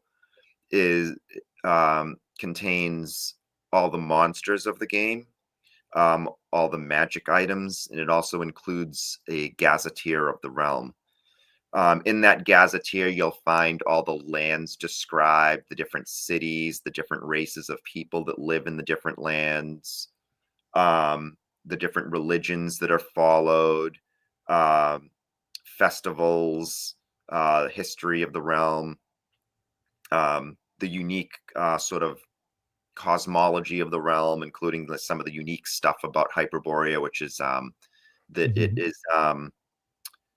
it orbits a dying red giant of a sun, and it has a 13-year cycle, in which during that 13-year cycle there is 1 year of complete light and 1 year of complete darkness, and then you have the intervening year sort of building up or descending to that. And so all of that is described in the referee's manual, all that campaign flavor. So the 2 books together make the complete game. But like I said, if you're just planning on playing the game, the only one that you would really need is the player's manual. Okay. So yeah, so that's basically what you're looking at. And then after that, so one of the things that we try to do, and this goes back to my love of, we were just talking about it earlier, talking about my love of Sojkamp, in which each of our adventure modules expands on a part of the setting. So it may be a part of the setting that in the referee's manual is maybe only mentioned in a few sentences or a short paragraph. And then in an adventure module, it's expanded out. So this is this area. So it functions as not only an adventure module, but in many cases, a small expansion of the gazetteer itself. So a town that may be mentioned in the gazetteer will maybe fully fleshed out in one of the adventure modules and things like that. Or an island that's briefly mentioned, you have all the details of that island and stuff like that. So the modules very much support the setting, and the setting supports the modules, and vice versa. So that's basically the the elevator pitch, if you would, of what you would need to do it, if you were looking to start a game or play in a game. Okay. Well, that's awesome, because when I do pick it up, I will want your autograph on it. And by the way, I have I did everyone I updated the video description. If you check that out, you should see links not just to EGGCon but also to Jeff's store, where you can grab all of your Hyperborea needs. So Thank you.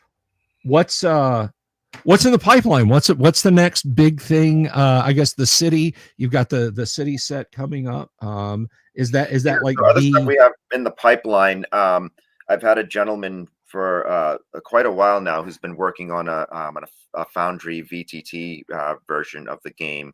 It's actually released now as a system in Foundry's system, but the next step for that project will be the compendium, which would be containing all the monsters and the spells and the character classes and all that stuff. But the system itself right now is on there for free, as it's like a live character sheet, and incorporates a lot of the rules of the system within it. Which, if you're a fan of old school gaming, it's my major inspirations for this game were AD&D and Holmes D&D. Those were the games that I cut my teeth on when I was young. And then, as going back to the 80s, I was creating my own house rules, and by the 90s, running games, I had a binder. Nerfing elves. Exactly. And so a lot of the stuff that I had been doing over the years with my home group, that I decided to incorporate into a sword and sorcery themed game. Well, like I said, so many people have talked up Hyperborea. I mean, we could be here till dawn.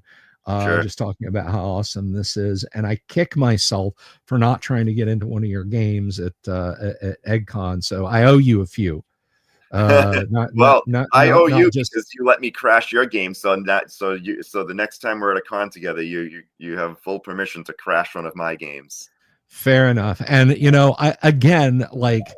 I might have tried to track you down on Saturday. I didn't know I was going to get shanghaied by Paul the minute I set foot in the Legends of War game. It's like, hey, come over here and play Vikings. Hey, so it was just like one after the other, and God bless him. So yes, the next con we will. Which, speaking of which, where to next? Are you done with the con season, or you got stuff coming up? No, I got a few more things coming up. I'm due a small convention. It's probably just a little over 100 people in Connecticut, called ShireCon. Okay. That's a lot of fun. That's run by Tom Wilson and his family. He does a fantastic job. He's been doing it now for, I think about 6 years now. It's great fun. And let's see, what else do I have on tap for this year?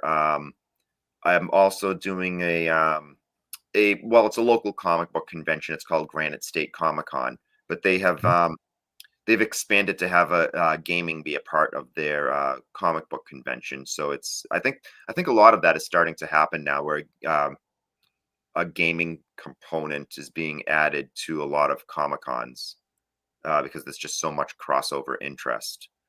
So I think that's pretty cool, because for me anyway, because I like to walk around and check out the different comic books and stuff like that.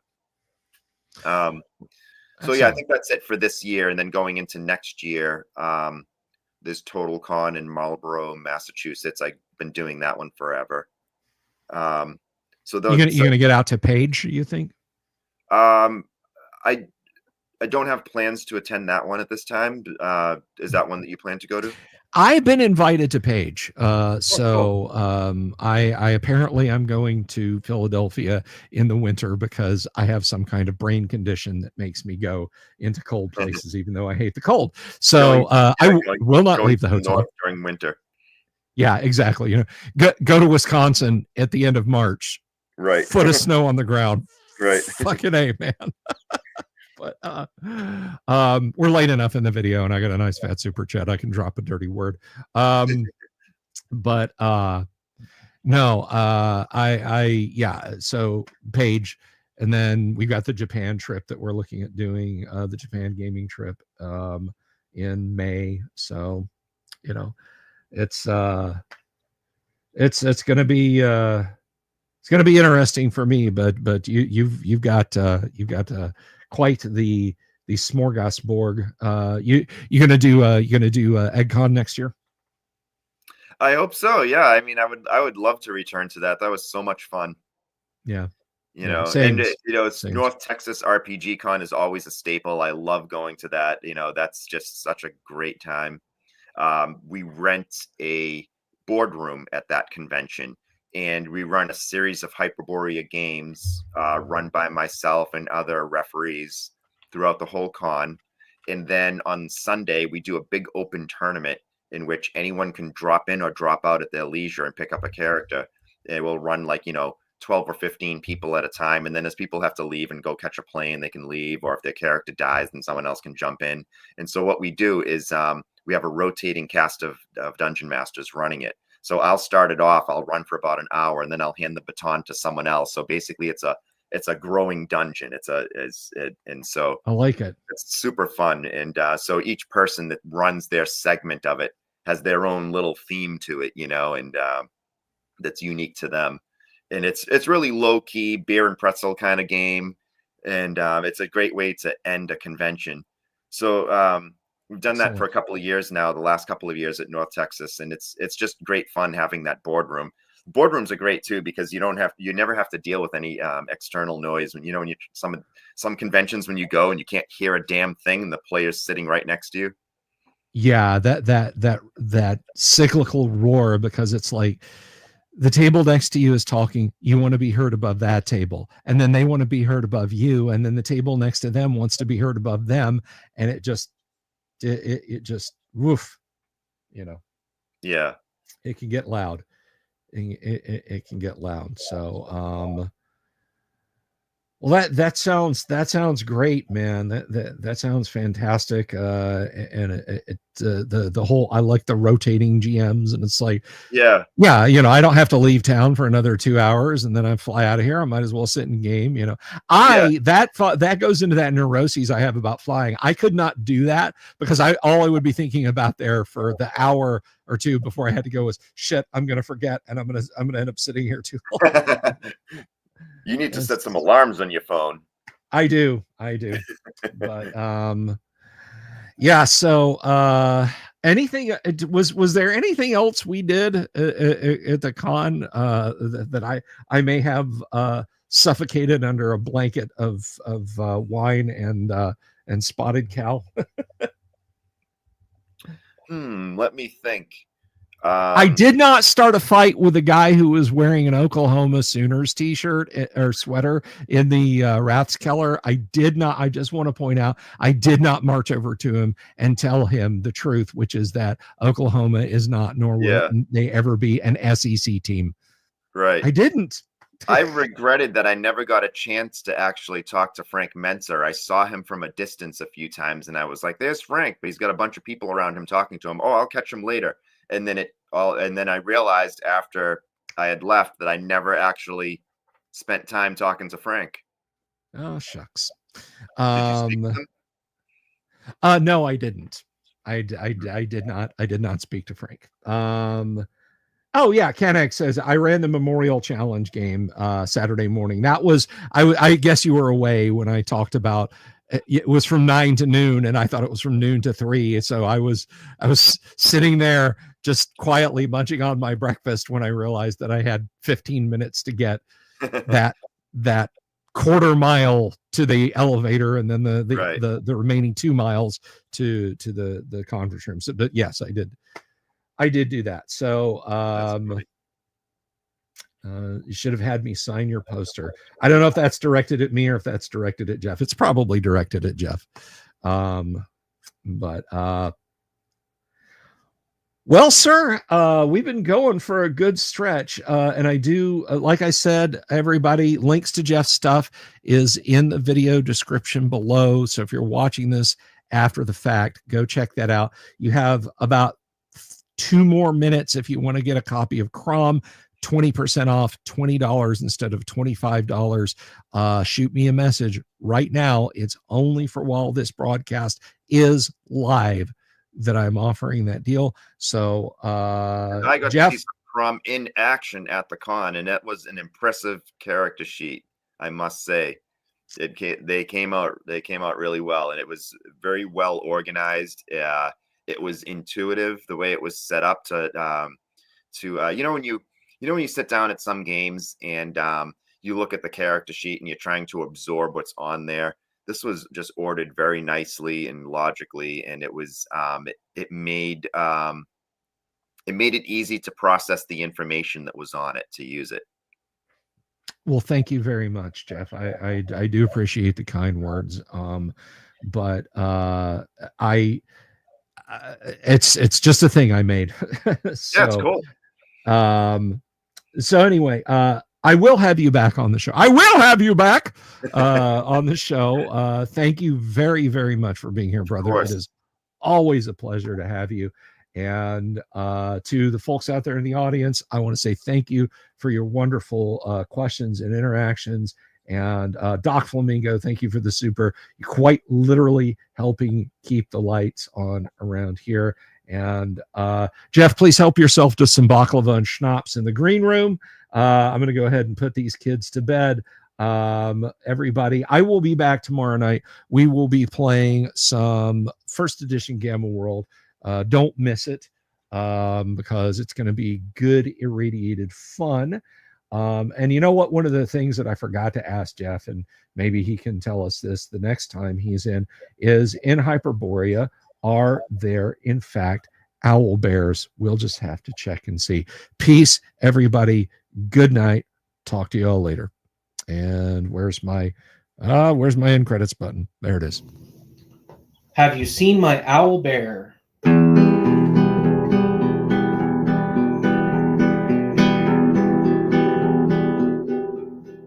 Here's to all the weirdos everywhere in the woods and in the air. Have you seen my owl bear? Should I shave off all my hair? Bobs are all around. Some live in tunnels underground. Some are fat, some are rich, some are sleeping in a ditch.